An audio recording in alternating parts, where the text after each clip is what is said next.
y vamos a ir a lo que venimos. Vamos a ir un poquito a abrir nuestra Biblia y quiero que vaya conmigo y me acompañe al libro de Colosenses y ubique por favor allí el capítulo número 1 del libro de Colosenses. No sé si me puedes ayudar, hay un pequeño sonido aquí en los parlantes. En el capítulo número 1 de la carta de Pablo a Colosenses. Y habíamos iniciado una serie con esta carta que realmente a mí me ha impactado muchísimo, me ha desafiado. Recuerden que había dicho yo que esta carta era una carta que había sido escrito hace, un poco más de 2000 años, allá por el año 60 o 63 después de Jesucristo, por Pablo. Y quizás tú te preguntas esta mañana, bueno, ¿y qué tiene que ver eso conmigo? Una carta que fue escrita hace tanto tiempo, ¿cómo me puede ayudar a mí? ¿Cómo puede ser relevante para mi vida? Y por supuesto es una pregunta válida, es algo que debemos hacernos, porque si no sé en qué me sirve, pues ¿cómo la voy a poder utilizar?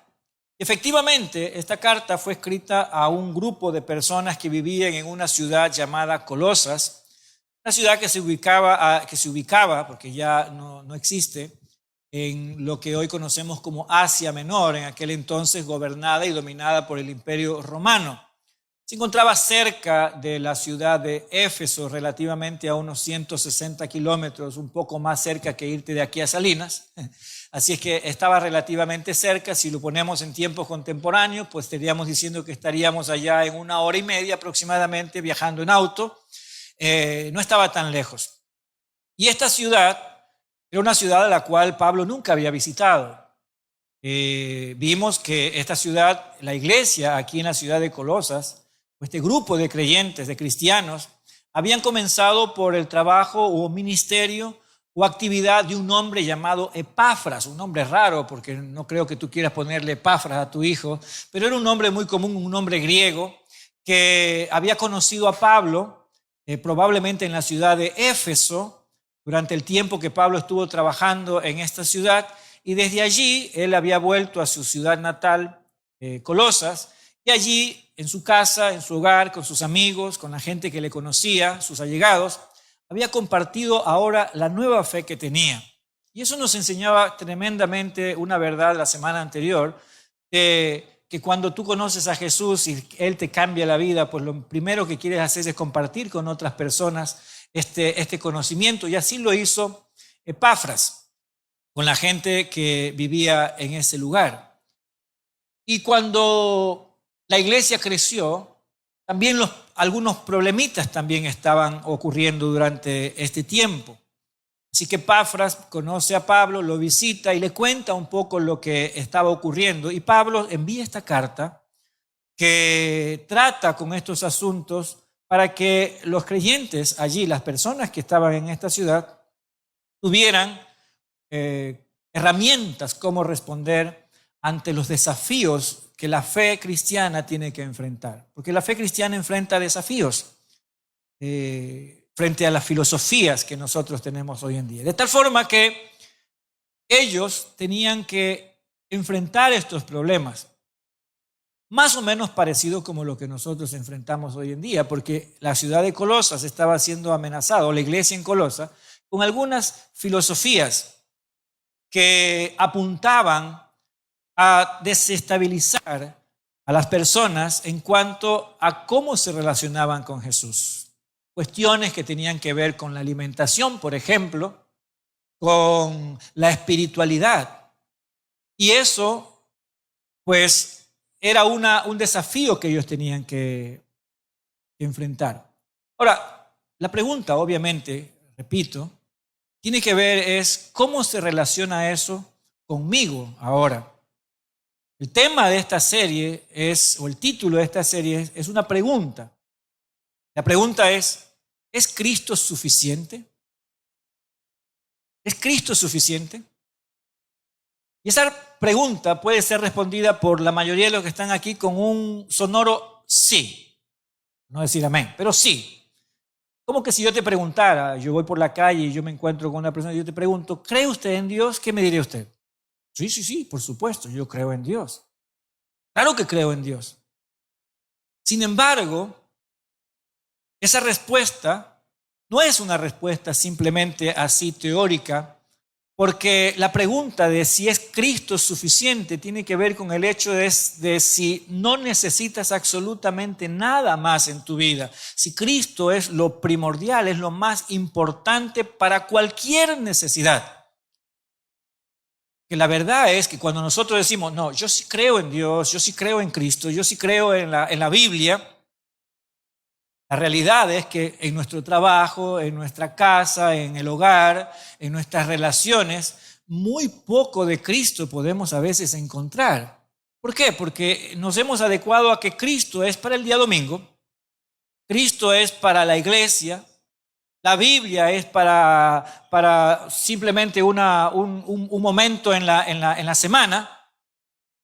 Pero cuando tengo un problema en mi casa con mis hijos, cuando tengo un problema económico, cuando tengo que tomar una decisión respecto a un negocio, cuando tengo que tomar una decisión respecto a relaciones, ¿qué tiene que ver Jesús en todo esto? Y eso eran las cuestiones que estaban enfrentando los hermanos, las personas, los miembros de la iglesia en Colosas, y Pablo les escribe, y no abordando la problemática de las filosofías que se estaban introduciendo, sino reafirmándoles la verdad que tenían que creer. Porque eso es lo importante. No son los problemas que están alrededor nuestros los que te necesitan solucionarse. A veces nosotros creemos que si en nuestro país la reactivación económica se diera más rápido, entonces nuestros problemas se solucionarían. Pensaríamos que de pronto si tuviéramos un esposo o una esposa que nos ayude más en nuestra vida y que sea más participativo, nuestros problemas serían menos en la familia. Que si en mi trabajo yo pudiera conseguir un aumento de sueldo, entonces las cosas podrían mejorar. Pero lo que Pablo quiere enseñarnos aquí es que no son las circunstancias las que tienen que cambiar para que mi vida sea diferente, sino qué es lo que yo creo. ¿Quién soy yo? Y es a partir de eso donde la percepción de la realidad, la percepción del mundo que me rodea, va a cambiar. Porque las circunstancias siempre van a variar. Un día vas a estar bien y todos van a estar contentos contigo y tu casa va a ser como un paraíso. Todos están felices, todos se han portado bien, sus hijos se han bañado, se tomaron la sopa, ninguno te hizo rabiar. Pero al otro día ese mismo hogar se puede convertir en un infierno. Un día la situación económica puede ir viento en popa y tu negocio va creciendo, creciendo, creciendo, pero al otro año puede venirse todo abajo, como nos ha pasado durante estos últimos meses, donde negocios que eran prósperos llegaron a la ruina.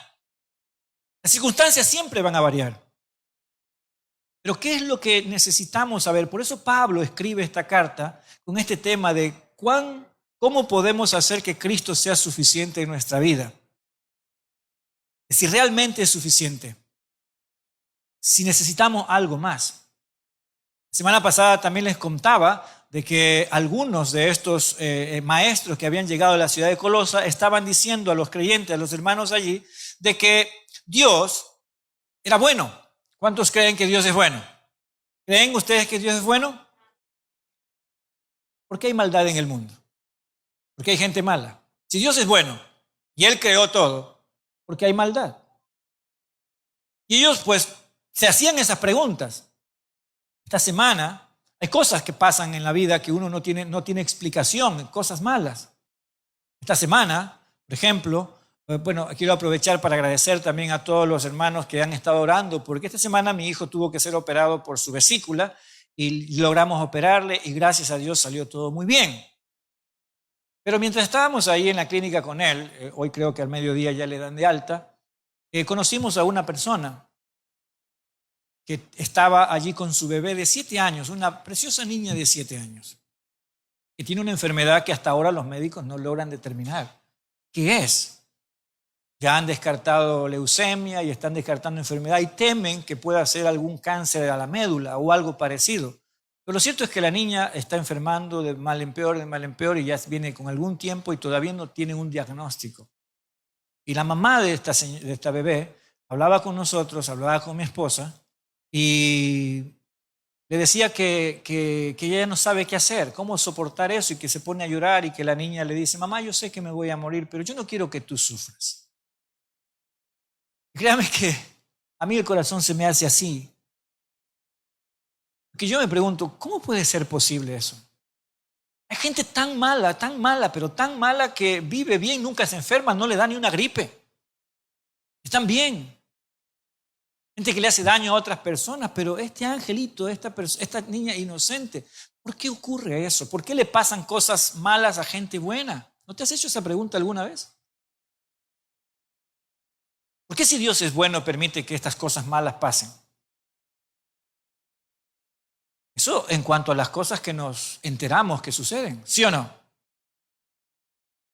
Entonces, muchos de estos creyentes ahí estaban con la misma duda, o sea, ¿por qué pasan todas estas cosas? Entonces, si Dios es bueno, decían algunos maestros, nosotros somos malos, entonces la única forma en la cual Dios puede relacionarse con nosotros es a través de, ellos enseñaban que de Dios, del Dios supremo, del Dios principal, salían ciertas emanaciones o radiaciones o encarnaciones, llamémosle mejor, que cada una de ellas iba degradándose un poco, hasta que llegaríamos al Cristo que nosotros conocemos, que sería una emanación, una encarnación de Dios, pero muy lejana, suficientemente lejana del Dios principal como para relacionarse contigo y conmigo. Así que el Dios que ellos querían presentar era un Dios que se encontraba muy lejos, al cual tú no tenías acceso porque eres malo, porque somos malos. Nuestra naturaleza es mala. Y viceversa, entonces, si tú querías llegar a la espiritualidad, a la perfección, entonces lo que tenías que hacer de la misma forma era escalar a espiritualidad y lo hacían a través de negarse a comidas, a través de actividades espirituales. Algunos se exilaban, que creían que mientras menos actividad o contacto tenían con el mundo malo y material, entonces más podían ser perfectos y alcanzar la espiritualidad. El mundo hindú, por ejemplo, usted sabe que ellos creen en la reencarnación, por ejemplo. Y la reencarnación, pues, simplemente la repetitiva, o mejor dicho, el proceso repetitivo de reencarnar, hasta que tú llegues a la perfección o lo que ellos llaman el nirvana. Así que cuando dije Nirvana, algunos dijeron, el grupo de rock. No es que iban a ir a un concierto de Nirvana. No, el Nirvana en la cultura hindú es el paraíso. Es lo máximo. Y para llegar allá, entonces, ellos pues tenían que, a través de la reencarnación y a través de la negación, para ser cada vez mejores.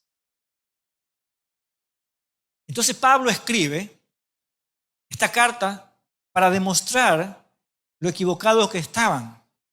Y que hoy lo único que necesitamos es a Jesús. Y en el capítulo 1 del libro de Colosenses, donde vamos a mirar por los minutos que nos quedan este tema, vamos a mirar cómo Pablo enseña o da esta enseñanza respecto a la suficiencia o la preeminencia. Yo no quiero confundirlos con términos teológicos ni nada por el estilo, porque no es mi afán. Yo quiero que la Biblia sea tan práctica como nosotros, que la podamos aplicar a nuestra vida. Pero cuando uso la palabra preeminencia de Cristo, estoy hablando a la superioridad, a la suficiencia que Cristo tiene para toda nuestra vida. Y como vamos a aprender hoy en día, ante toda esta multitud de enseñanzas que estaban recibiendo los creyentes de esta iglesia, Pablo va a responderles con la enseñanza de que Cristo es suficiente, no necesitas absolutamente nada más. ¿Cómo lo enseña Pablo? Vamos a ver en primer lugar ahí en la pantalla para que lo puedan visualizar. En primer lugar, Pablo declara la suficiencia de Cristo a través del mensaje del Evangelio. ¿Qué es el evangelio? Esta palabrita que la conocemos, la hemos escuchado mucho y que la hemos manoseado mucho. Los evangélicos dicen, yo soy evangélico.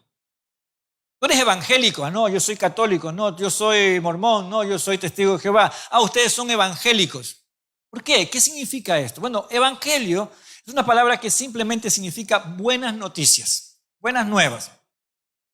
Y las buenas nuevas eran que Jesús murió, resucitó por nuestros pecados y que está vivo.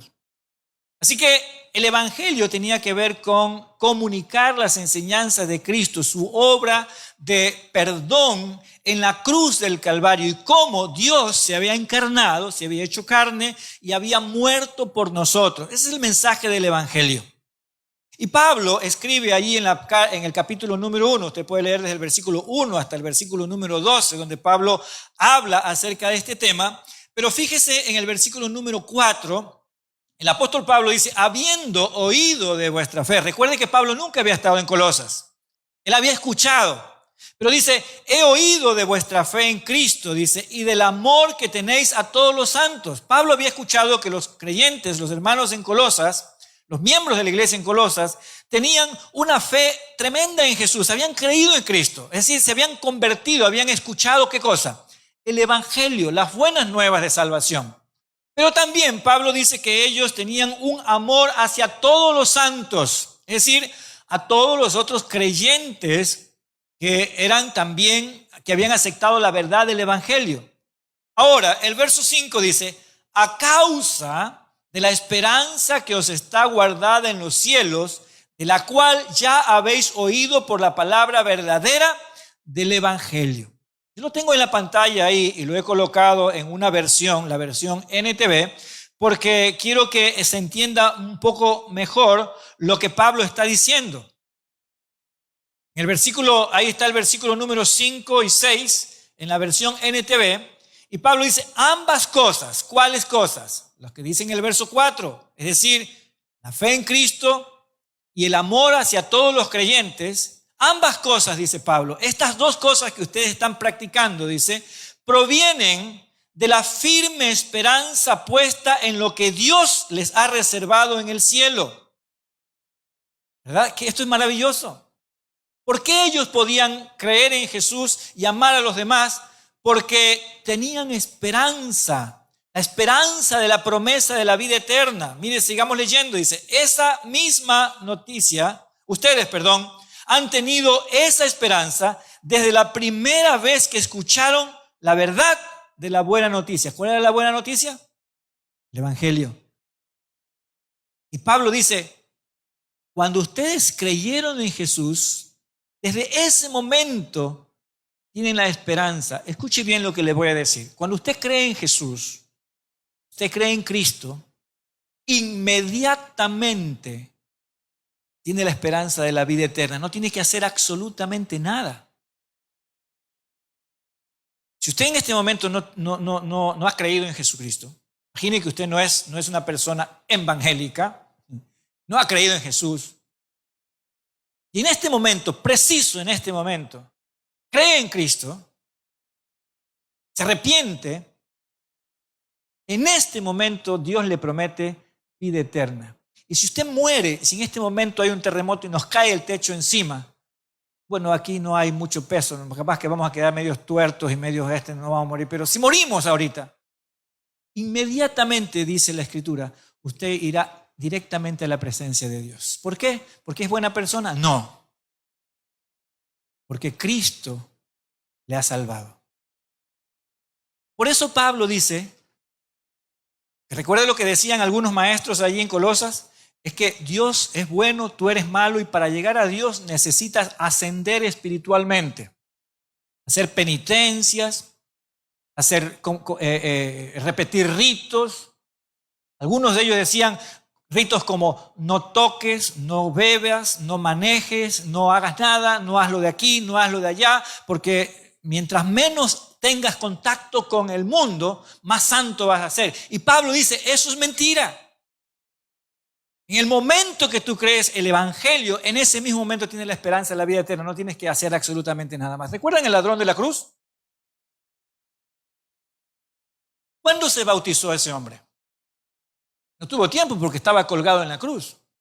¿Cuándo ese hombre leyó la Biblia? ¿Cuándo ese hombre bajó a pedirle perdón a toda la gente que había lastimado durante toda su vida de criminal? No. No hizo, ni siquiera fue a un servicio de la iglesia. No vino a alabar al Señor. ¿Pero qué le dijo Jesús? De cierto te digo, hoy mismo estarás ¿dónde? ¿Por qué? Porque el hombre dijo, creo que tú eres el Hijo de Dios. Por eso el Evangelio es suficiente. No tiene que usted andar averiguando cantidad de cosas. ¿Y cómo puedo creer más en el Señor? ¿Cómo puedo ser más? Si usted se ha arrepentido de sus pecados, usted es un hijo de Dios. Y punto. Cristo es suficiente. No necesitamos nada más. No necesitamos nada más.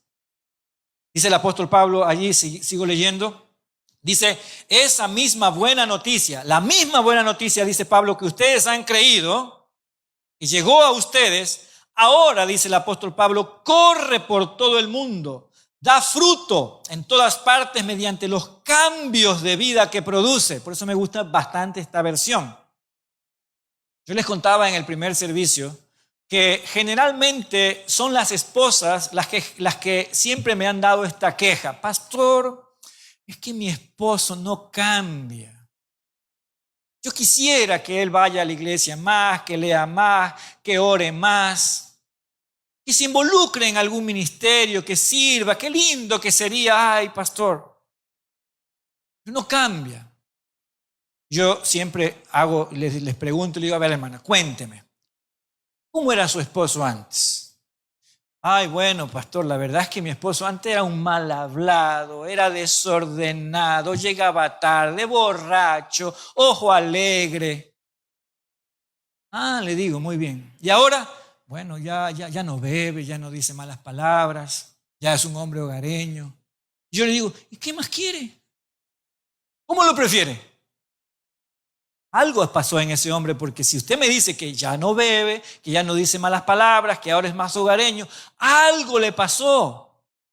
Deje que Dios siga obrando. Y es lo que dice Pablo aquí, el evangelio, ese evangelio, que el mismo Cristo al cual usted creyó y que le cambió y que antes ya a usted le gustaba dar mucha información y ahora ya no da, por no decir chismosa, ese mismo evangelio que le cambió a usted, es el mismo mensaje del evangelio que va a cambiar a su hijo, a su esposo, a su vecino, a su jefe, a su compañero de trabajo, de universidad. Es el mismo evangelio. Porque Pablo dice, ese evangelio da fruto y cambia vidas. De alguna u otra forma, Dios va a cambiar. Porque el evangelio es transformador. La Biblia dice que es poder de Dios. Yo recibí a Jesús a los 17 años. Pero a los 17 años mi vida no estaba media complicada, porque a esa edad yo bebía mucho, yo fumaba mucho. Yo me fumaba una cajetilla diaria, y no lo digo con orgullo, porque es una cosa, ya estaría muerto a estas alturas. Me hubiera dado un cáncer al pulmón, me hubiera dado un cáncer al páncreas, al hígado, ya estaría bajo tierra. Cuando yo conocí a Jesús a esa edad, yo me recuerdo tan perfectamente que yo me fui a un campamento de jóvenes y yo me rendí a los pies de Cristo y dije, Jesús, yo de aquí en adelante te voy a servir. Yo volví a mi trabajo, que tenía mi trabajo y volví. Nunca más tuve deseo de probar un cigarrillo. Hasta ese día yo compré una caja de cigarros. De ahí no me he embriagado nunca más. Si usted me pregunta, ¿qué pasó? No sé. Pero el deseo, las ganas de beber o de fumar desaparecieron, si puedo utilizar el término, como por arte de magia. Yo sé que no es la misma experiencia quizás en todas las personas. Pero yo sé que hay algo que no fui yo, me cambió, porque yo había intentado dejarlo antes y no había podido. Porque yo llegué a un punto en que me asusté. Yo dije, yo me voy a morir donde sigo así. Pero solamente cuando Jesús me confrontó con mi realidad y yo creí en el evangelio, fue cuando aquello me cambió. Usted no necesita Usted crea en Cristo y bueno, y ahora usted creyó en Cristo, pero mire, necesitamos darle terapia. Venga para darle terapia. En el Evangelio la terapia no existe. No, es que mire, venga a Cristo, pero va a necesitar tener un grupo de apoyo porque si no, no, eso no existe en el Evangelio. No existe. Porque en el Evangelio, el mensaje del Evangelio, usted no es mejorado. No es que yo soy el mismo, pero me están haciendo unos injertos y me están... No, yo fui renovado, que es diferente. Soy otra persona. Porque Cristo me puso una nueva naturaleza. Sí, todavía está el viejo Carlos, que todavía es débil, pero yo no me enfatizo en mi debilidad. Yo sé que si yo lo enfatizo en mí, voy a caer. Es más, eso es lo que me provoca a veces que yo peque. Pero yo creo que Cristo me hizo una nueva criatura y es en base a eso que yo actúo todos los días, porque si no, no podría seguir adelante. Cada vez que peco, volvería a caer. Vamos a ver un poquito más de esto un poco más adelante. En segundo lugar, Cristo es suficiente. Pablo lo declara porque el Evangelio es suficiente. Usted ha creído en Jesús, mi querido amigo, mi querido hermano, no necesita nada más. Y si usted se está preguntando, dice, pero ¿por qué me cuesta tanto cambiar? No es porque el Evangelio no sea suficiente, es porque usted necesita creer que fue suficiente. Nada más. Una segunda verdad que Pablo enfatiza aquí es que esta preeminencia de Cristo también es demostrada a través de la redención. Versículos 13 y 14. Léalos por favor. Colosenses 1, 13 al 14. Miren lo que dice.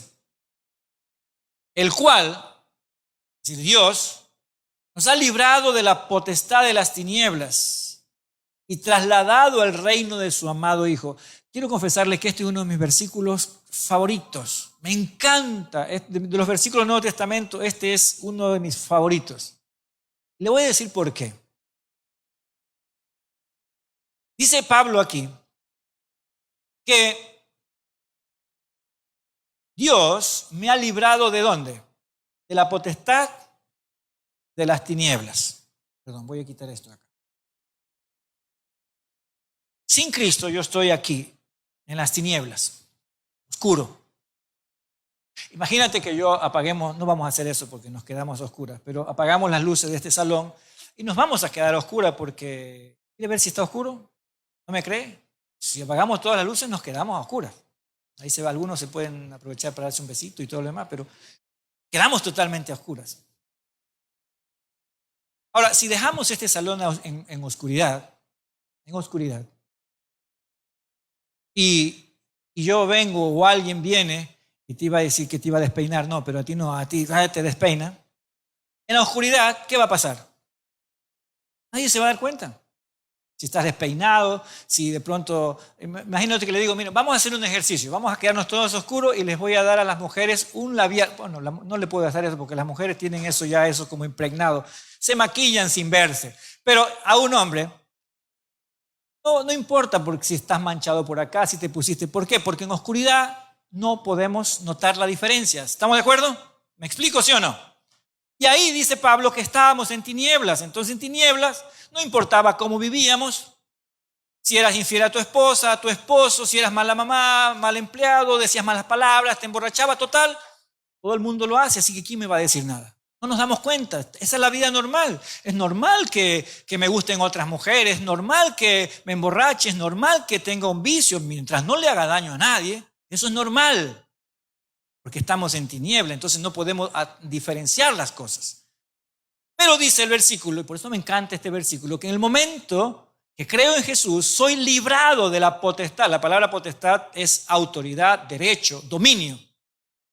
Y soy, que dice, trasladado ¿a dónde? Es decir, hay un movimiento de traslación, me mueven de un lugar a otro y me colocan ahora ¿en dónde? Al reino de su amado Hijo. Encendimos las luces. ¿Y ahora dónde estoy? Estoy en luz. En total luz. Y entonces a lo que se prende la luz en claridad, ¿qué vemos? Vemos todos los defectos. Vemos si estamos peinados, si estamos pintados, si estamos bien arreglados, si la ropa está limpia. Todo se nota en la claridad. Todo. Y es allí donde nos ha colocado el Señor. Entonces ahora nos vemos como somos, pero no solamente que nos vemos como somos, sino que también vemos a Jesucristo. Y Él es el que nos limpia, y entonces podemos entender de que nosotros estamos con ropas sucias, con ropas rotas, y que es Jesús quien tiene que vestirnos de su santidad, de su pureza. Y es esa santidad, esa pureza de Jesús la que nos hace. Mira lo que dice el versículo siguiente. El versículo número 13 dice: el cual nos ha librado de la potestad de las tinieblas, dice, en quien tenemos, ¿qué cosa? Redención por su sangre. La palabra redención significa ser comprado, el perdón de nuestros pecados. Ahora, aquí viene lo interesante de este tema. ¿Qué pasa? Tú estás aquí en la luz, ¿verdad? Antes estabas en las tinieblas, ahora estás en la... ¿Qué pasa cuando pecas aquí en la luz? ¿Vuelves acá? ¿Sí o no? A ver, pregunto de nuevo. Estás en la luz y aquí pecas, porque no me van a decir que no pecan. ¿Ya? Yo sí, no sé ustedes, pero yo sí. Y peco en la luz con un reflector sobre mi cabeza. ¿Qué pasa cuando peco? ¿Vuelvo acá? ¿Sí o no? Sigo aquí. Por eso es que ahora sí me doy cuenta, no sé si me estoy explicando, si te das cuenta, antes aquí en las tinieblas tú pecabas, ¿y qué pasaba? No importa, pero no sentía ni remordimiento. Ay, le engañé a mi esposa, no importa. ¿Cómo es que dice? Ojos que no ven, corazón que no siente, además todo el mundo lo hace. ¿Qué problema te causa? Pero ahora acá, cuando tú pecas en la luz, ¿qué pasa? Ahora te das cuenta, ahora eres consciente. Eso es lo maravilloso que ha hecho el Evangelio. ¿No te parece fantástico esto? Fabuloso. Por eso ahora, como yo, ¿qué pasa, por ejemplo, si yo entro al baño, no sé cuánto de ustedes, pero ahí te peinas y todo en oscuridad, y de pronto prendes la luz y ves que la raya en vez de estar para un lado está para el otro? ¿Qué haces en ese momento cuando te das cuenta? ¿Te dejas ahí nomás? No, pues arde Troya, no, y te vas porque te tienes que arreglar. Entonces, cuando eres consciente, tú te das cuenta de que no te puedes quedar así, y es cuando tienes que arrepentirte, pedirle perdón al Señor y seguir adelante, y Él te limpia. Porque ahora eres consciente. Yo le pido al Señor que usted lo pueda estar comprendiendo, porque esto es lo que le cambió la vida a esta gente en Colosas. Porque si no, ellos estaban siendo arrastrados a un sinnúmero de actividades. ¿Alguna vez te dijeron, hermano, venga a la iglesia, que en la iglesia el Señor le va a ayudar? Y tú vienes a la iglesia, vienes a la iglesia y vienes a la iglesia. Señora, ¿usted quiere que su marido cambie? Tráigalo a la iglesia, venga a la iglesia, venga a la iglesia, venga a orar a la iglesia, y tu marido no cambia. Y se pone peor. Parece que cada vez que tú vienes a la iglesia y te vas acá, el diablo te está esperando en la casa porque te ama un problemón. Y su hijo está mal. ¿Saben por qué? ¿Por qué pasa eso? Porque no funciona así. Lo único que puede cambiar a una persona es el Evangelio. Y hasta que esa persona no conozca a Cristo, no puede cambiar. Entonces, si tú quieres que tu esposo, tú mismo cambie, primero tienes que conocer a Jesús y luego tienes que predicar el Evangelio. Eso fue lo que hizo Pablo. Pablo no se puso a combatir las doctrinas porque ni siquiera tenemos una definición de cuál era el problema. Asumimos por la historia secular cuáles eran los problemas filosóficos y de filosofías que había durante este periodo de tiempo, pero usted no va a encontrar en el Nuevo Testamento que Pablo se puso a explicar cuáles eran los problemas que había. No los mencionó, porque dijo Pablo, eso no importa, porque cuando el Evangelio entra, todo sale. Todo cambia. Porque el Evangelio soluciona todos los problemas que un espíritu tiene. ¿Y cómo lo hace también? La redención. La redención es cuando Él te compra, te saca de este lugar donde estabas y te coloca acá. Ahora perteneces al reino de su amado Hijo y ahí te vas a quedar. ¿No te parece liberadora esta verdad? A veces cuando te sientes como un zapato o como una media chulla, qué terrible que es una media chulla, no sirve para nada. Recuerda esto. A veces cuando yo no tengo ganas de nada, ya me siento mal y digo, no soy un buen pastor. La verdad es que en la iglesia no sé por qué vienen estos hermanos. No sé qué enseñar. Me recuerdo de este versículo y digo, ya, yo sé dónde estoy ahora. Yo sé que para Él soy importante. Y me anima. Solamente recordar esta verdad me cambia inmediatamente mi ánimo, porque me veo realmente como soy. En tercer lugar, un tercer aspecto donde la preeminencia, la superioridad de Jesucristo también se ve es en la creación. En la creación. ¿Recuerdan que les dije que algunas de las filosofías que enseñaban en este tiempo tenía que ver con que decían que Dios es bueno, pero lo material es malo? Un extremo liberal creía que ellos, como el cuerpo es malo, no importaba lo que hicieras con ellos. Pablo escribió en la iglesia en Corinto, por ejemplo, les dijo que algunos estaban diciendo, comamos y bebamos que mañana moriremos. Entonces decían, si el cuerpo es malo, no importa lo que tú hagas con él, porque es malo. Y algunos creían en esto. Porque si Dios creó, si Dios es bueno y la creación es mala, entonces algo tuvo que hacer ¿quién fue que creó este mundo? ¿Quién lo creó? No puede haber sido un Dios bueno porque en este mundo hay maldad, decían ellos. Entonces Pablo afirma categóricamente que la creación tiene un origen y ese origen es Jesús.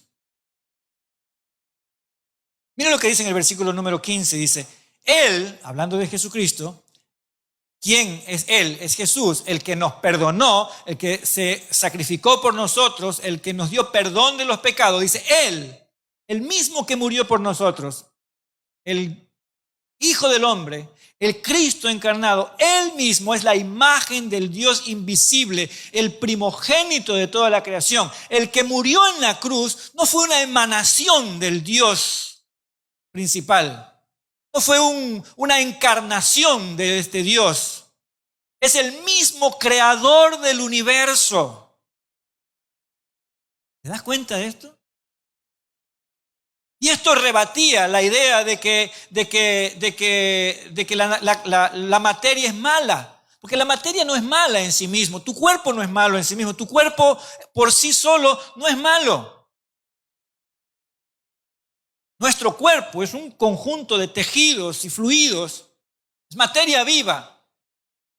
Pero no tiene voluntad propia. Eres tú el que habita. Es tu naturaleza el problema, dice el Señor. El problema es nuestra naturaleza caída, la que hace que nuestro cuerpo haga cosas malas. Así que el problema no era la materia, como ellos querían decir. El problema es la naturaleza desobediente que tú y yo tenemos, alejada de Dios. La creación fue creada por el Dios eterno, por Jesús, el cual es la imagen, el primogénito de toda la creación, el principal, el que tiene el dominio, es lo que significa esta palabra primogénito. No es que Jesús fue creado, sino el que tiene la autoridad porque Él es el creador de todo. Porque en Él, dice, fueron creadas todas las cosas, las que hay en los cielos, las que hay en la tierra, visibles e invisibles, sean tronos, sean dominios, sean principados, sean potestades, todo fue creado por medio de Él y para Él, y Él es antes de todas las cosas y todas las cosas en Él subsisten. Quien da el latir del universo es Jesús, el creador. Él creó todo. No hay que envolverse en historias, en fábulas y todo lo demás para tratar de comprender la maldad que hay en el mundo. La maldad que hay en el mundo es por nuestra naturaleza, porque caímos, porque el pecado está en nosotros, nada más. Cristo es preeminente porque Él es el creador de todo. En cuarto lugar, tenemos una cuarta verdad que tiene que ver con la iglesia. ¿Qué es la iglesia? La iglesia es el conjunto de personas que han creído en Jesús, en todo lugar y en todo tiempo. Y esto me encanta porque si tienes en mente lo que hemos venido hablando de cuál era el trasfondo allí, ¿ellos qué decían? Que lo humano, lo carnal, lo material, no puede unirse ¿con qué? Con lo espiritual. Es decir, tú y yo, olvídate de tener una relación personal con Dios. Tú eres carne, tú eres débil. Dios es Dios. Pero fíjate lo que dice Pablo en el versículo número 18. Dice, y Él, es decir, Jesús, ¿quién? ¿Quién dijimos anteriormente en los versículos 15 al 17 que era Él? En los versículos 15 al 17, ¿quién es Jesús? El que creó todo. El que dio forma a cada organismo en este universo. El que no solamente le dio forma, sino que también lo sostiene, porque dice, porque en Él subsisten. Él le da la energía a todo lo que existe en este mundo. Él, el creador, si puedes poner ahí entre paréntesis para que tengas la idea, el que creó todo, Él, el mismo Dios que creó el universo y llamó a las galaxias de existencia, Él, dice el versículo número 18, ¿es qué cosa?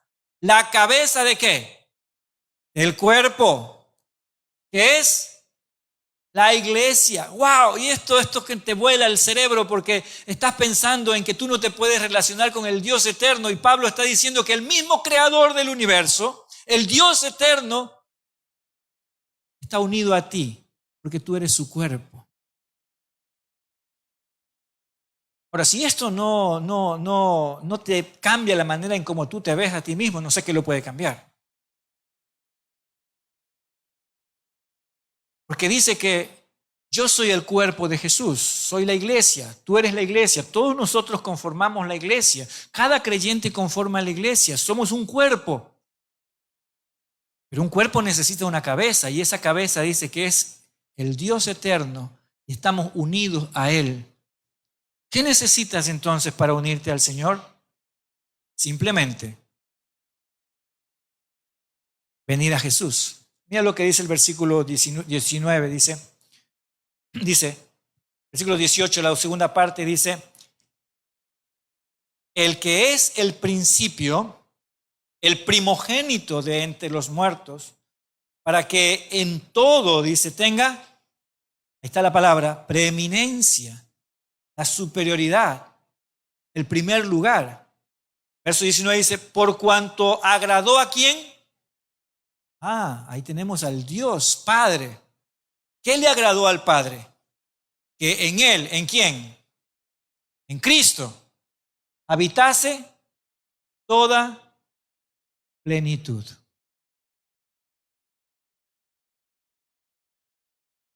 Y tú estás unido a Él. ¿Qué necesitas? Nada. Ahí está la plenitud. Ahora tú puedes entender por qué Pablo decía, porque recuerden, no sé si les mencioné la semana pasada, esta carta, la carta a Colosenses, es una carta conocida como las cartas de la prisión. Cuando Pablo escribió la carta a Colosas, él estaba preso. Las cartas de la prisión son Efesios, Filipenses, Colosenses, Filemón. Son las cartas de la prisión. Y en Filipenses, Pablo dice que él está gozoso, está alegre, está feliz. No estaba preso. Ahora tú puedes entender por qué Pablo podía ser gozoso o estar alegre o estar contento sin importar dónde estuviera. Porque él sabía a quién pertenecía. ¿Recuerdas que te dije hace un momentito que lo que tiene que cambiar no son las circunstancias para que tu vida cambie, sino lo que tiene que cambiar eres tú, tu percepción de ti mismo? Por eso Pablo podía estar encerrado entre cuatro en una prisión, en una cárcel, encadenado, pero a Pablo nadie le robaba su alegría porque él sabía en quién estaba. Cuando tú sabes esto, tú puedes estar en una cama de hospital, tú puedes estar en una fiesta, tú puedes estar solo, tú puedes estar en crisis, pero cuando tú sabes tu vinculación con Jesús, nada, mi querido amigo, mi querido hermano, nada te va a quitar esa experiencia. Nada. Ni una circunstancia lo va a hacer. Ni una prueba lo va a hacer. Por el contrario, mientras más fuerte sea la prueba, más fuerte será tu vinculación y tu unión con Jesús. Porque vas a saber que necesitas más de Él. Recuerda, estás en la luz. Y mientras más luz encienda, más vas a notar tu necesidad de Él. Más. Eso es lo maravilloso. Así que la iglesia se convierte entonces en el vehículo por medio del cual Jesús camina en este mundo. Él es la cabeza. Y Él va a usar su cuerpo para moverse en este mundo. Mira, esta es una verdad tremenda, porque Jesús podría utilizar a los ángeles para predicar el evangelio. Pero Él, por decirlo de una manera, se ha limitado a sí mismo al unirse a nosotros, el cuerpo, su cuerpo, para predicar el evangelio. Porque a veces lo que menos nosotros hacemos es hablarles a otros de Jesús. ¿Por qué? Porque estamos preocupados por nuestros problemas, porque tenemos crisis, porque hay dificultades, porque hay crisis económica. Y lo que menos pensamos es en que otras personas necesitan de Jesús. Digo, olvídate de tus problemas y preocúpate por los de los demás. Yo, créame que esta semana Dios me ha enseñado a hacer, tengo una gratitud con Dios que yo no se la podré pagar nunca. Yo le decía a mi esposa cuando estábamos en el hospital, sí, estoy aquí en el hospital con mi hijo, pero es por una tontería, en realidad. Estoy tan agradecido con el Señor, tan agradecido porque mientras estábamos ahí sonaban las ambulancias, accidentados, heridos, enfermos, gente llorando, gente salía llorando y ¿qué pasó? Y capaz que falleció el familiar que estaba aquí, murió.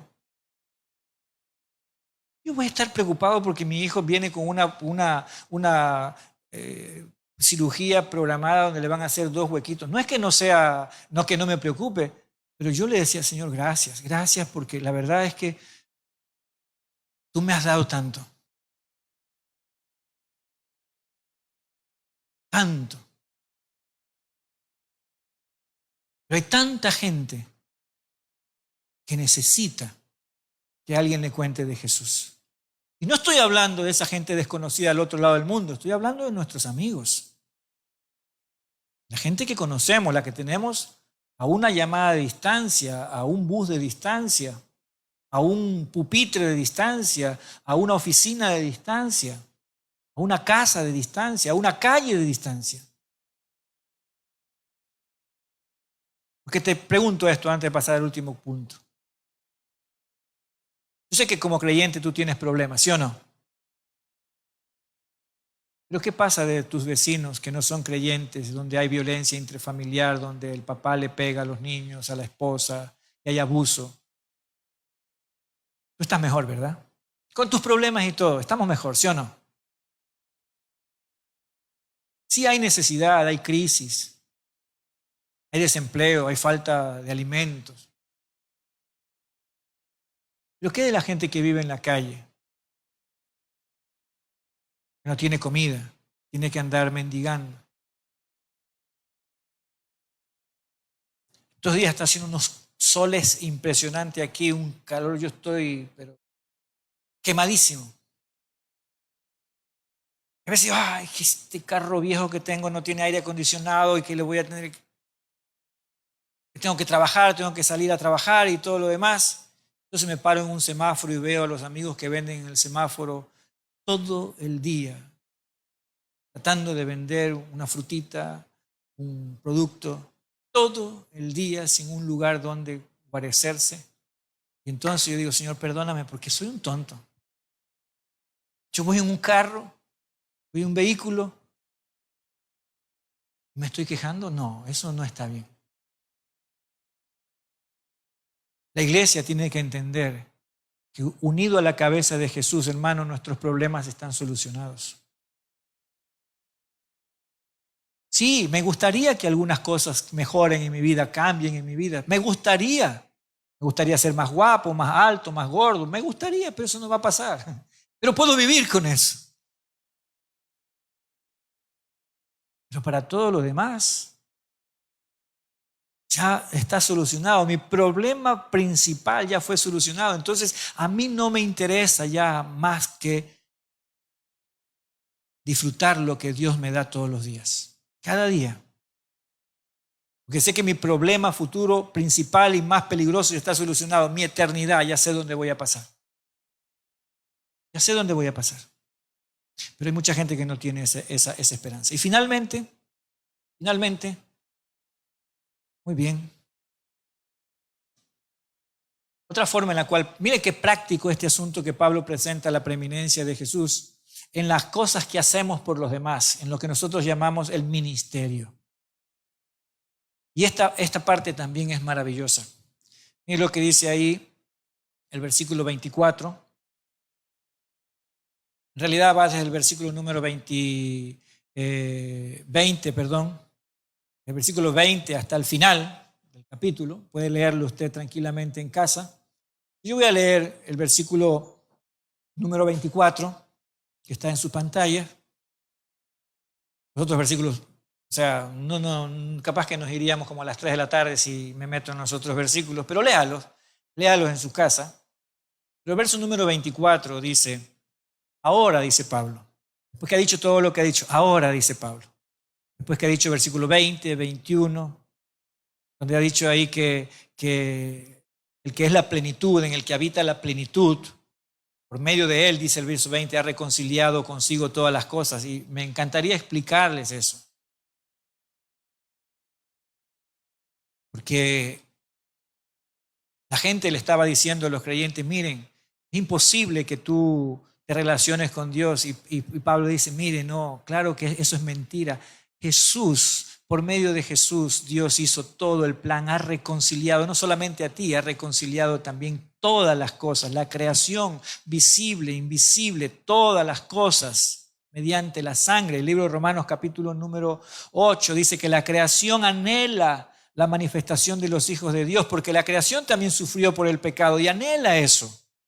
Eso es lo que significa esa palabra reconciliación. La reconciliación se da cuando hay dos personas que están distanciadas, ¿sí o no? El mundo y Dios estaban distanciados, no porque Dios se había distanciado, sino porque nosotros nos habíamos distanciado. Los filósofos de aquel entonces decían que la única forma de reconciliarse con Dios era a través de negaciones, de ascensiones espirituales. Y Pablo dice: la única forma de reconciliarte con Dios no es que tú hagas algo, ya Dios lo hizo. Fue Él el que nos reconcilió. Aunque Él no nos ofendió, Él te buscó. ¿Sí? Y puede seguir leyendo usted su versículo. Dice: ahora, dice Pablo, versículo número 24. Ahora, después que mencionó todo eso, me gozo, dice el apóstol, en lo que padezco por vosotros y cumplo en mi carne lo que les falta, lo que falta de las aflicciones de Cristo por su cuerpo, que es la iglesia. Y aquí me río porque sé lo que Pablo está tratando de decir. Pablo dice: a mí me encantaría que ustedes puedan entender esto que les acabo de explicar, dice el apóstol. Pero sé que va a ser complicado. Sé que en nuestra experiencia diaria, algunos de nosotros vamos a vivir como que si estuviéramos todavía en las tinieblas. Acá vamos a estar ahí, pero no estamos aquí, estamos acá. Vamos a creer que estamos allá, pero estamos aquí. Eso más o menos sería como cuando tienes, ¿cómo se llama la enfermedad esta que te ves flaca pero eres gorda, o eres gorda y te ves flaca? El espejo. Bueno, eso.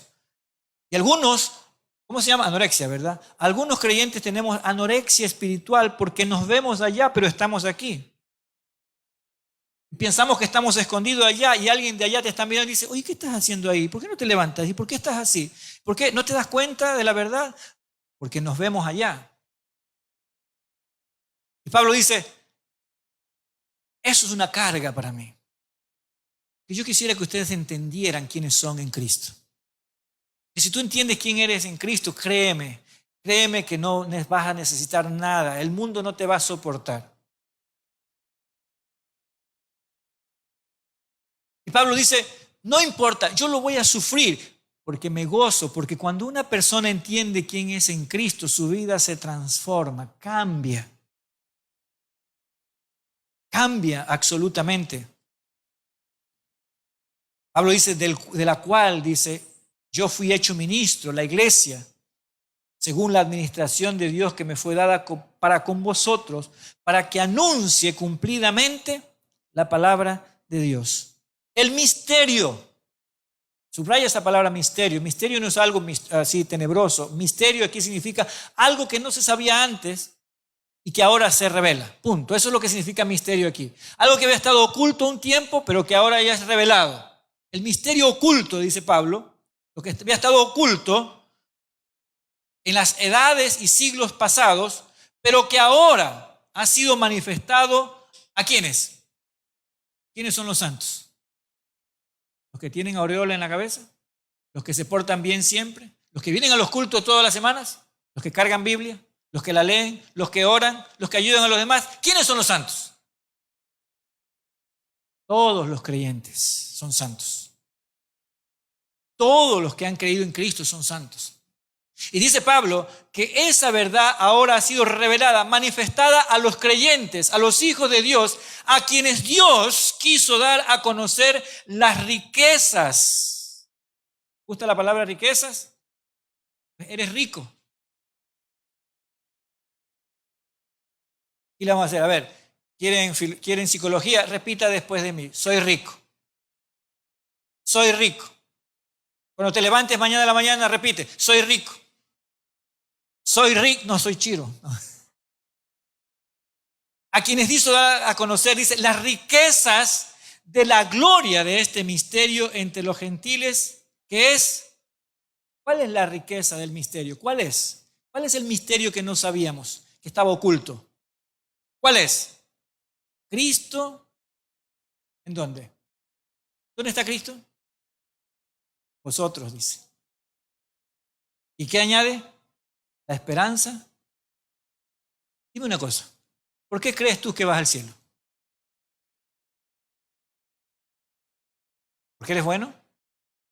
Crecer en nuestra fe, en nuestro conocimiento del Señor.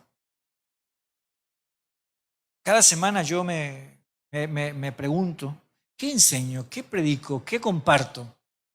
Tengo 66 libros en la Biblia, lo cual enseño. ¿Qué será que la iglesia esta semana le gustará que yo enseñe, que dé una prédica de algún tema? Qué sé yo, hablemos de las pruebas, de las enfermedades, de cómo manejar el dinero, de cómo relaciones matrimoniales, cómo empezar un negocio, temas que están en la Biblia. ¿Será que esta semana predico un sermón expositivo? Vamos examinando versículo por versículo, cada versículo.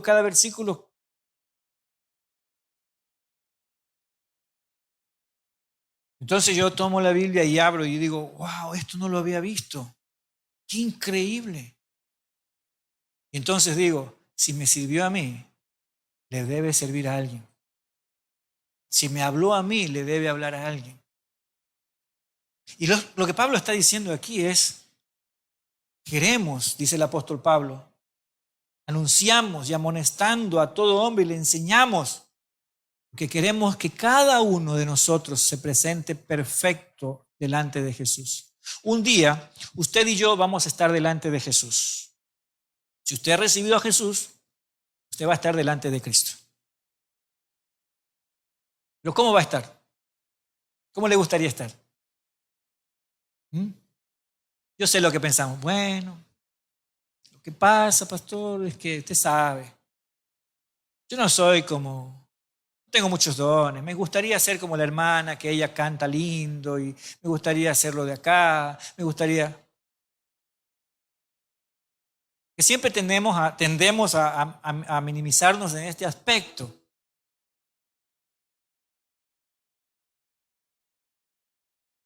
Pablo dice, yo sufro por ustedes, pero no en el sentido de, porque él usa las dos palabras excluyentes la una de la otra. La una es me gozo y la otra padezco. Uno no puede gozarse y padecer, en este mundo no se reconcilian esas dos palabras. Pero Pablo dice, pero ahora me gozo en lo que padezco.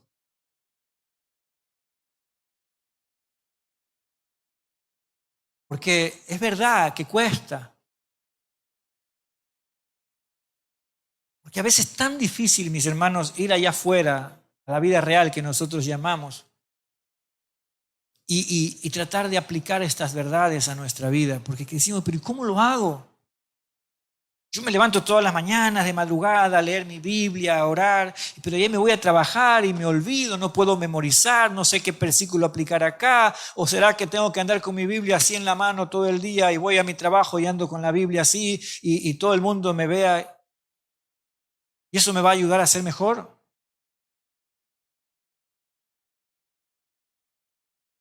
Cuesta.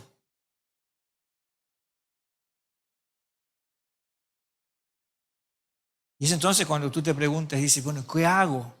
Pablo dice, versículo al final dice, por lo cual, dice, por lo cual también trabajo luchando, ¿según qué cosa? El poder de Él, la potencia de Él, la cual actúa poderosamente en mí. Lo que Pablo está diciendo es, yo no sé cómo hacerlo, pero hago uso de su poder. Hermanos, tu vida espiritual diariamente no es algo que tú puedes hacer, es algo que Él puede hacer. Yo les compartí ayer al grupo de jóvenes adultos de la iglesia, estamos llevando una serie con ellos de cómo saber para qué estoy aquí en la tierra. ¿Cómo sé mi llamado? ¿Cómo sé para qué sirvo? Y mirábamos el versículo de Romanos 12, 1 y 2, donde Pablo dice que tenemos que presentarnos como sacrificio vivo, santo, agradable a Dios, que es vuestro culto racional. ¿Sabe que esa es la única forma en la cual usted puede ser formado? Tiene que subirse al altar. Pero yo no lo voy a ir a trepar al altar. ¿Recuerda la figura de Isaac cuando iba a ser sacrificado? ¿Qué le dijo a Abraham? Abraham tomó a su hijo Isaac y le dijo, vamos a ofrecer sacrificio. Y dice que tomó la leña y se fueron. Y subiendo al monte, Isaac llevaba la leña. Él mismo llevaba la leña. Luego llegan al altar, lugar, allí edifica un altar y él ayudó. Compuso la leña junto con su papá. Y en el camino Isaac le pregunta a su padre, papá, ¿y dónde está el sacrificio? ¿Y qué le responde a Abraham? El Señor se proveerá. Y cuando llegaron al monte y arman el altar, yo me imagino que Isaac mira a su padre, Abraham mira a su hijo, ¿y el sacrificio? Y entonces Isaac comprende que él era el sacrificio. Y se sube al altar. No hay peleas, no hay quejas, no hay luchas, no hay llanto. Él se sube y se entrega en las manos de su padre porque sabe que su padre lo ama. Y eso es lo que Pablo está diciendo en Romanos 12:1. ¿Tú quieres experimentar, comprobar la voluntad de Dios buena y agradable? Súbete al altar.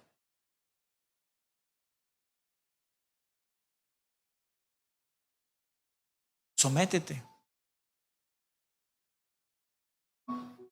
Y entonces podrás experimentar. Pero si te niegas a eso,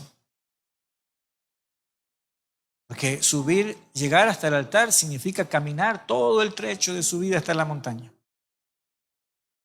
Y algunas veces vas a querer renunciar. Pero una vez que te subas al altar, entonces tú vas a comprender que estás en las manos correctas y Él empezará a hacer la obra en tu vida. Y una vez que experimentes eso, mi querido hermano, nunca querrás volver a dejar de tener esa experiencia. Y cuando te encuentres en problemas, sea donde sea que estás, tú vas a recordar, yo tengo a alguien que sabe lo que puede hacer. Así que me abandono. Me abandono. Yo he aprendido eso a lo largo de todo este tiempo, de decir, Señor, tú haz conmigo lo que quieras. A veces me da miedo, porque yo tengo hijos, y no es que Dios sea malo, pero yo digo, a mí conmigo lo que sea, pero no con mis hijos. Y a veces digo, Señor, ¿te estaría dispuesto a entregártelos? Y ahí es donde solamente digo, Señor, que tu misericordia los abrace, los alcance. Lo he aprendido a entregar y decir, Señor, es difícil. Pero yo sé que Él sabe lo que hace. A veces cuando llega la desesperación al punto de ya querer no saber qué hacer, todavía seguir confiando es el desafío más grande. Que no siempre Dios te va a responder así. A veces Dios te va a dejar ahí, de largo. No porque quiere lastimarte, porque quiere que tú lo conozcas. Hasta que cantes. Hasta que cantes. Hasta que tu corazón se llene de gozo. Cuando entiendas que estás de lado y en posesión en el reino de su amado Hijo. Y eso es lo que queremos que usted y yo como iglesia entendamos. Porque hoy enfrentamos una pandemia, mañana no sabemos lo que va a pasar. ¿Y qué si las cosas empeoran? El mundo no está mejorando. Inundaciones, incendios, calentamiento global, muertes de especies. O sea, si tú miras hacia el futuro,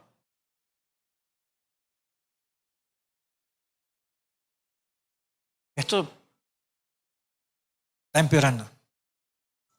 Pero los que tenemos la esperanza en Jesús, tenemos la esperanza de la gloria, que es Cristo en nosotros. Yo sé para dónde voy. A veces me preocupa cómo. Me gustaría morir dormidito en mi cama, acostarme y al otro día tieso, sin sentir dolor. Pero yo sé para dónde me voy a despertar. ¿Tienes esa esperanza? Vamos a ponernos de pie. Hoy tenemos cena del Señor. ¿Ese Cristo suficiente? La pregunta, ¿es Cristo suficiente? Ese Cristo suficiente, el que no necesitamos nada más, al cual estamos unidos porque somos su cuerpo, es el que quiere vivir en nosotros cada día de nuestra vida. La cena, este tiempo, es un tiempo donde recordamos ese evento especial que tuvo el Señor, que quiso que nosotros recordáramos. Y en el primer servicio, cuando lo celebrábamos, yo compartí y les decía, hoy nosotros tenemos nuestra forma de celebrar la cena del Señor. Si usted ha recibido a Jesús, usted es creyente, puede participar de la cena sin ningún problema. Y tenemos nuestra forma de celebrarla con un pedacito de pan, una copita de jugo, o decir de vino, de jugo de uva, para que no afectar la conciencia. Es jugo de uva, no es vino, así que no se ilusione, es jugo de uva. Y lo pasamos y estamos de pie y cantamos. Pero yo no sé cómo será porque Jesús dijo que Él quería celebrar, anhela celebrar esto con nosotros en el reino. ¿Cómo será? ¿Será que estaremos sentados en una mesa? ¿Habrá tanta gente capaz en esa mesa? Tiene que ser una mesa grandísima. A veces me pongo a pensar, ¿qué grande tiene que ser esa mesa? Pienso en mi mente limitada, ¿no? ¿Y yo voy a estar? ¿Dónde voy a estar? Si Jesús está sentado a la cabeza de la mesa, ¿dónde estaré yo? No sé cómo será. Lo cierto es que Jesús dijo que íbamos a estar con Él y que íbamos a participar de esa cena, y Él anhela que llegue eso. Y dijo, mientras celebren ustedes, cada vez que celebren la cena, recuerden eso, recuérdenme, es en mi memoria. Yo quiero estar con ustedes allí. No me excluyan, es en memoria de Él. Porque lo que hizo Cristo fue suficiente para reservarnos la herencia eterna un día en los cielos. Y si usted quizás no tiene a Jesús todavía en su corazón, este es el momento en el cual puede decir, yo creo en ese Cristo suficiente. Si alguien que nos está viendo por nuestra red también y está ahí escuchándonos en casa y no tienes a Jesús, este es el momento en el cual puedes venir y decirle, yo creo en ese Cristo suficiente. Me rindo a Él, me entrego a Él, le doy mi vida. Vamos a participar del pan mientras cantamos al Señor y en reverencia a Él le adoramos, le agradecemos por lo que Él ha hecho en nuestra vida y estamos gozosos de que un día le veremos cara a cara.